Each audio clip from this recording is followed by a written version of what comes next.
It's been a while since I've made any title animation tutorial, so in this video we are gonna be making a minimalist title animation. Now, before we start, I just want to mention that I am working on adding a few more titles to the Embed titles pack. If you haven't checked that out yet, you can also check the link down in the description. Also, I am going to be leaving the project file so that you can play around with it. Okay, let's get started. So the first thing that we need to do is create a fusion composition. So for that, what we're going to do is we're going to right click and then we're going to create a new fusion composition. We can drag these here and then we can go to fusion here and that will open it.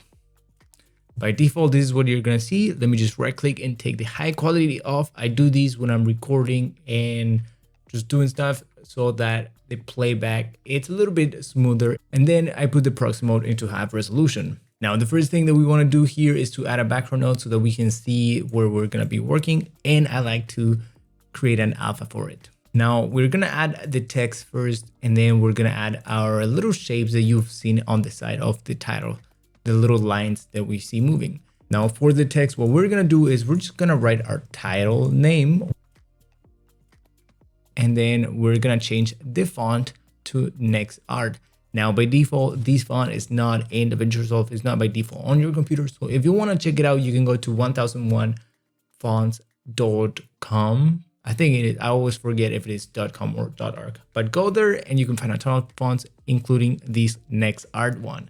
Now, then we have these. We can also play around with the styling a little bit. Let's do semi-bold in this case. And we have our text here. Now what we want to do is we want to create our animation of the text sliding up. We can use a mask, but in this case, what I want to do is we're going to go to the layout.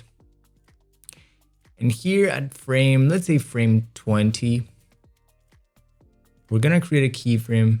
And then here we're going to go down a few more frames. Let's say frame 14 is when we're going to bring this down. So this is the movement it's going to do. And it doesn't look that great yet. But what we're going to do is we're going to go to the shading option. And we're going to take the opacity all the way to 0. We're going to create the keyframe. And then all the way in 20 again. We're going to make these 1. That way we're going to see sort of like the fade and slide at the same time. There we have that. And now if we want to make these a little bit smoother, we can go to the spline tool and select both of these. Click these so you can see the whole thing on your screen. Press Ctrl A and then press F. That way it's going to add a little curve that's going to make the movement a little bit smoother. You can play around by pressing T, so you will be changing the ease in and out.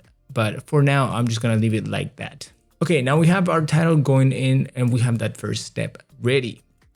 Now, what do I want to do next is we're going to add the little shape or lines that we have here.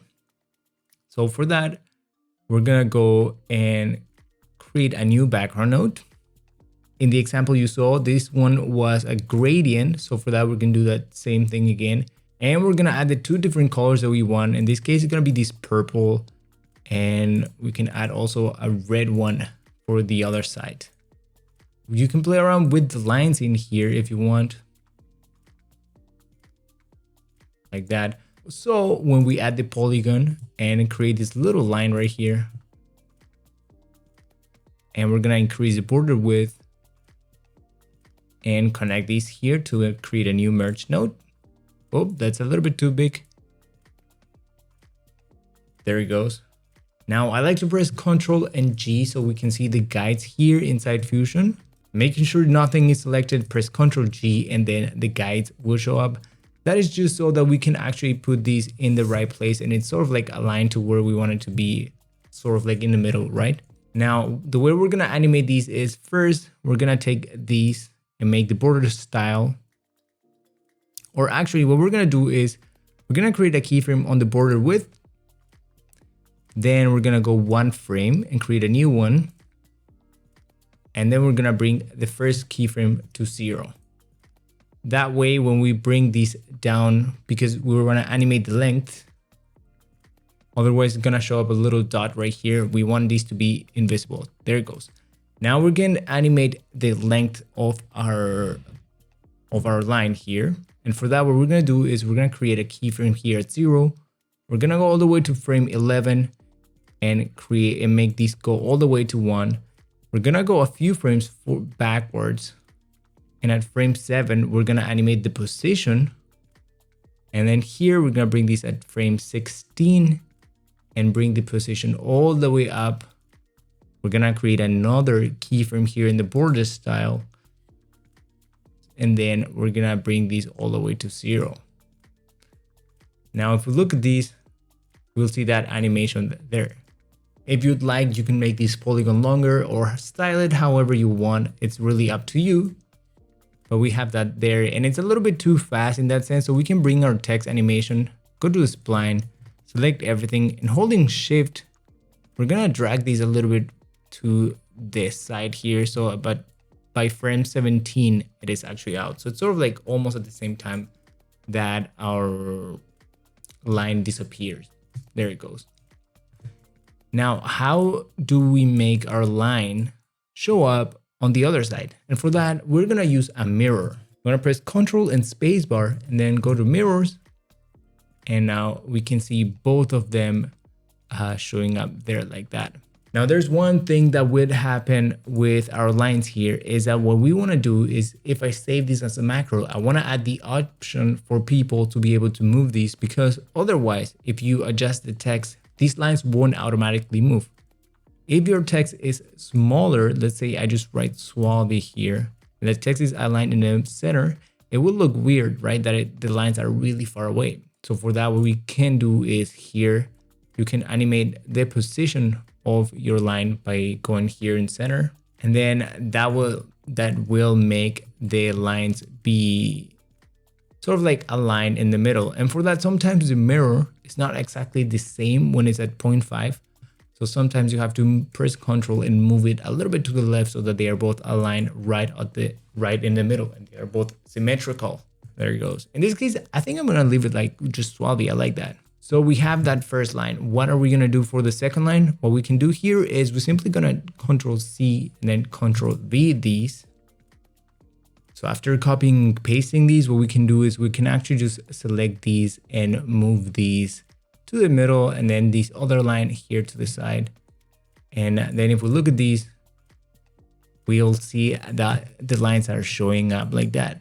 Now, if you want these lines to be in a different color, what you have to do is copy these background there, and we can press Shift, bring these other background here. Let's say we want this to be a solid one, but be like red. So we can connect this polyline here, and now we're gonna have that line be red. I feel like these polygon animations are a little bit fast. So what we can do is, by going to the spline tool, selecting everything here and pressing F, we can actually select these shape box and dragging these a little bit, we can make the spline be, the timing of these be a little bit faster. But make sure that you are making it fall right on the right keyframe here at 19, because otherwise it will be like 18 point something, and that's not gonna look that great. In my opinion, this text is animating a little bit too late. So what we're gonna do is start the animation a little bit earlier. So what we're gonna do is we're gonna move these a little bit forward like that. And actually the position is a little bit too high. So we're gonna bring these a little bit there. So there it goes. It's just a little and subtle animation. Now, how do we animate the outro animation of this title? What we're gonna do usually is just copy and paste and then reverse it. But in this case, since for the polygons, what we're doing is a little bit different, because we have to animate them reverse, like coming out, like we have to animate it the opposite way. That will make the process a little bit more complicated, so we cannot just copy and paste those keyframes. So let me show you what we're gonna do. I usually like to do this on 72 keyframes, on 72 frames, so that's why I just shortened that one. Okay, so what we wanna do is, I usually start it at 48. So in this case, we have 9 frames here. So at 48, plus 9, which is why this one, because this one starts at 9, is where we want these to go. So we want that we can reverse these right here by going in down here. and then making sure that top keyframe starts at 57. Now we have this space to start the other of animation, which is our polygon lines. Since both polygons are pretty much the same, what we can do is we're gonna start both of them at 0, which will be 48 in this case. So we're gonna do the same, the border width. So we're gonna go to 48, animate the border width. Then at 49, we're gonna make these go to 0.07, which is the same. So I'm just copying and pasting that in this case there. So now we can see the little dots, and we're gonna do the same for the other one too. We're animating both of them at the same time, pasting it there. Now our length animation in this case is gonna be the position first. Because of both of those, we have the little dots showing up on top. So it's the opposite.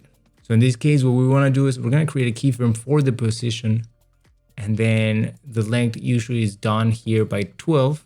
So that would be 11 frames. So 49 plus 11 will be 52, I think. Actually 61. Then we're going to bring the position down, go a few frames behind. So at 8, 48 plus 8 will be 56. Create a keyframe for the length. And then here at 63, in this case, we're going to bring these all the way down, create a new keyframe for border width. And then on the next one, we're going to bring these down to 0. The reason why I did that there is because our text is already disappearing. So I wanted to sort of like be almost at the same time. And then we can just repeat the same process for the other one. And then the last step would be go to the text. Now go to settings, add a little bit of motion blur if you want to. This is optional. Go to the polygon and do the same thing here. So that is pretty much it for this video. Hopefully it helps you learn a little bit more about Fusion and to inspire you to create some pretty cool titles yourself. In any case, I'm going to leave the Fusion composition of these down below. So make sure to go to that link and check it out there so you can download and then play around with this title. Make sure to leave a like if you enjoyed this video, and I will see you in the next video here in SUALVI. Bye.